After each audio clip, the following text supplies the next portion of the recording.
Hello students, सुश्री classes में आपका स्वागत है। आज हम क्लास 11th के बिजनेस स्टडीज का 3rd चैप्टर लेकर आए हैं। आज हमारा 3rd चैप्टर है निजी, सार्वजनिक एवं भूमंडलीय उपक्रम, public, private and global enterprises. इस चैप्टर में हमारा अगला टॉपिक है सार्वजनिक क्षेत्र या पब्लिक सेक्टर। अब पब्लिक सेक्टर या सार्वजनिक क्षेत्र का अर्थ क्या है? तो ऐसे उपक्रम जिनकी स्थापना या ऐसे प्रोजेक्ट जिनकी स्थापना, संचालन, स्वामित्व और नियंत्रण राज्य अथवा केंद्र सरकार के अधीन हो या स्थानीय सत्ता के द्वारा किया जाए। यानी ऐसे प्रोजेक्ट जिनका संचालन, जिनकी स्थापना, जिनके मालिक और उस पूरे प्रोजेक्ट का नियंत्रण राज्य सरकार या केंद्र सरकार या उस स्थान पर जो सत्ता है, जो शासन में है, उनके द्वारा चलाया जाता है। तो ऐसे उपक्रम कहलाते हैं सार्वजनिक क्षेत्र के उपक्रम या पब्लिक सेक्टर या सरकारी क्षेत्र। अब इसमें ये कौन से क्षेत्र होते हैं? ऐसे प्रोजेक्ट को सरकार संचालित करती है जिसमें ये दिखाई दे रहा है कि लाभ जो है वो प्राप्त होने में बहुत समय लगने वाला है। तब प्राइवेट सेक्टर या निजी क्षेत्र उस जगह कार्य करना नहीं चाहते, उनका इंटरेस्ट नहीं होता है। निजी क्षेत्रों का इंटरेस्ट ऐसी जगह पर होता है जहां तुरंत लाभ प्राप्त हो जाए, लेकिन सरकारी क्षेत्र में लाभ प्राप्त करने के लिए बहुत लंबे समय का वेट करना पड़ता है।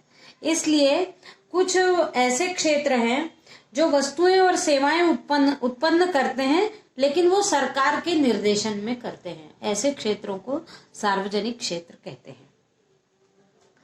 अब सार्वजनिक क्षेत्रों में सरकारी संस्थाएं जैसे सरकारी स्कूल, सरकारी कॉलेज, सरकारी अस्पताल, इनको सार्वजनिक क्षेत्र के उपक्रम कहा जाता है। ये ऐसी संस्थाएं हैं जो आर्थिक और व्यावसायिक क्रियाएं नहीं करती, मानवीय सेवाओं की क्रियाएं करती हैं। और भारत में इंडियन ऑयल कॉरपोरेशन, जीवन बीमा निगम, राष्ट्रीयकृत बैंक और खाद्य निगम, ये मुख्य रूप से सार्वजनिक क्षेत्र के अंतर्गत आते हैं। अब हम देखते हैं कि सार्वजनिक क्षेत्र की परिभाषा।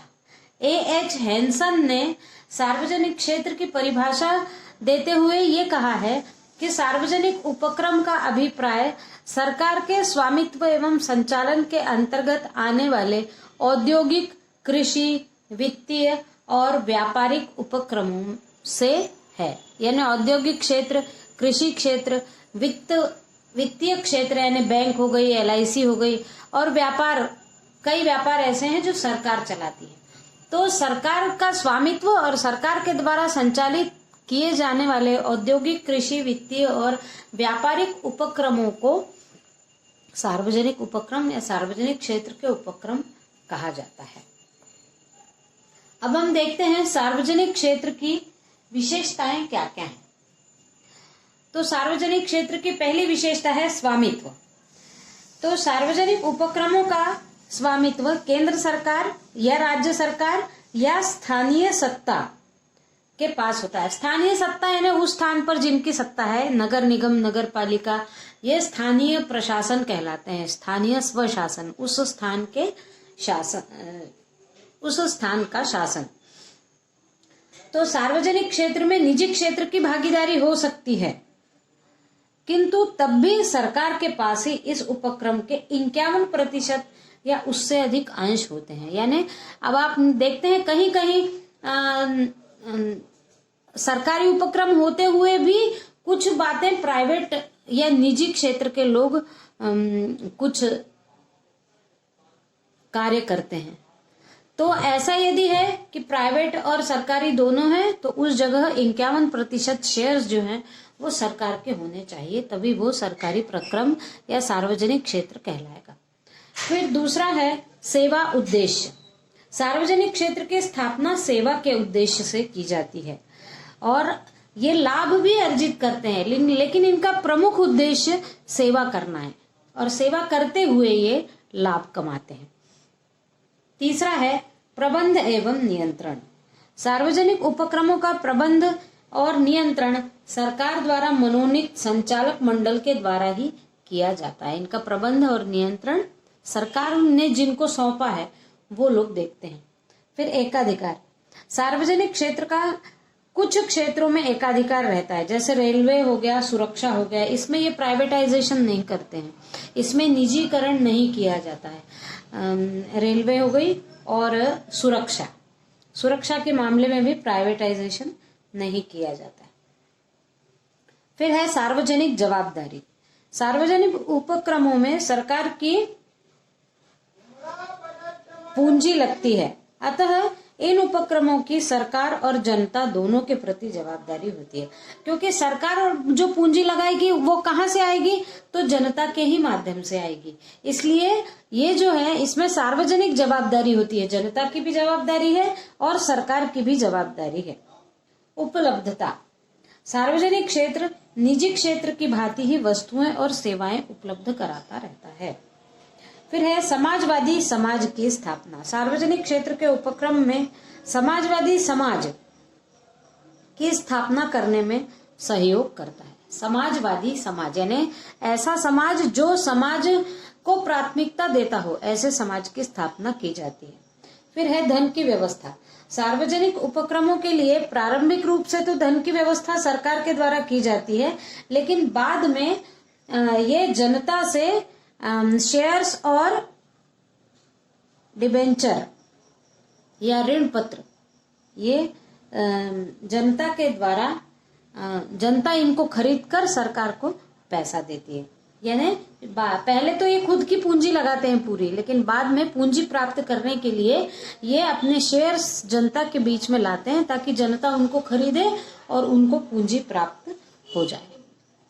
तो अभी हमने देखा सार्वजनिक क्षेत्र क्या है और सार्वजनिक क्षेत्र की विशेषताएं। अब हमारा अगला टॉपिक है सार्वजनिक क्षेत्र के उद्देश्य। तो ये जो सार्वजनिक क्षेत्र है इनका किन किन उद्देश्यों के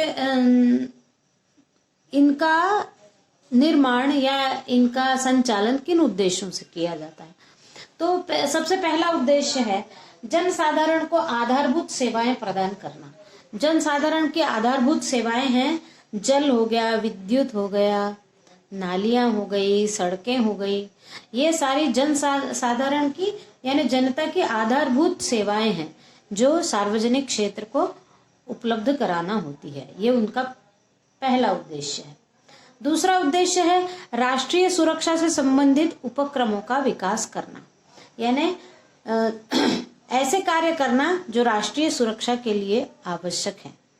फिर राज्य की आय में वृद्धि, इस प्रकार के प्रोजेक्ट करना जिससे राज्य में आय की वृद्धि हो जाए, राज्य की राष्ट्रीय आय जो है वो देश की बढ़ती जाए।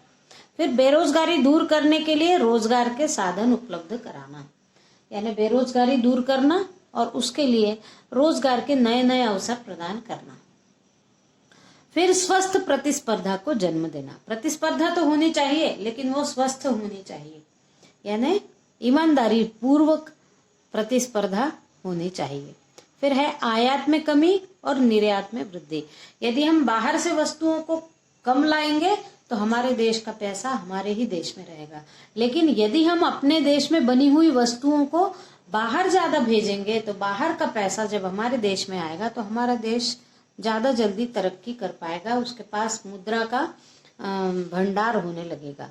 फिर देश का तीव्र औद्योगिक और आर्थिक विकास करना। सार्वजनिक क्षेत्र का उद्देश्य है कि देश का तीव्र गति से औद्योगिक उद्योगों की दृष्टि से विकास करना और पैसों की या अर्थ की दृष्टि से भी विकास करना।